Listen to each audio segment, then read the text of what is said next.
Welcome to FNGMAT's Ask Atul Jo series. In today's episode, I will share 3 scenarios when a GMAT 700 to 720 is enough for applying to M7 schools.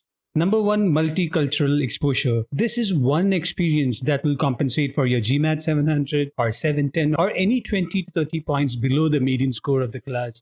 Multicultural exposure is any scenario where you completed your undergraduate degree from a US university or a university in the UK or Europe if you're not a native, or if your work required you to switch base to another country, preferably the US or the UK or Canada. At least 3 exposures to 3 different cultures, but 1 exposure to a Western culture will give the admissions team the confidence that you will thrive in a multicultural class. It is not just about living and working in different countries, it's your community engagement and your ability to adapt to different cultural and language barriers that the admissions team will evaluate. Number 2, unique and relevant projects.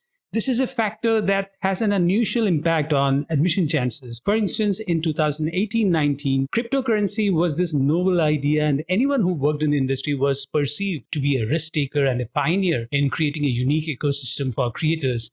But since the crash, the opinion has changed. In 2021-22, it was all about those associated with vaccine development that got extra attention. In 2023-24, it will be about those involved in AI safety or harnessing AI for the good of society that will gain attention. So you have to know what is relevant in the news cycle. Obviously, you can't fake it, but green technology, green investment, and impact investments are your ambitious long-term goals that are believable based on your past engagement will compensate for the GMAT 700, 710, or 720. Number 3, unique extracurricular and volunteering. Even for extracurricular skills, the admissions team will pay attention if they are truly unique and niche. One way applicants do that is by quoting sports or talent that is not common in admissions.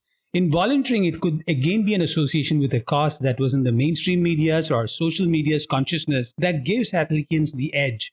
An applicant quoted his involvement in a disaster-affected area that was covered for 1 week in mainstream media. It gave him an advantage to stand out despite his 710 score. Nothing beats the scale of the individual contribution. I read an applicant's resume where every entry had a truly impressive scale. For him, a GMAT 720 didn't affect his candidacy at all. If you want to know whether your achievements, volunteering, and extracurricular are enough to compensate for your GMAT 700, 710, or 720, contact me, Atul Jose, at store.fngmat.com/contact-fngmat.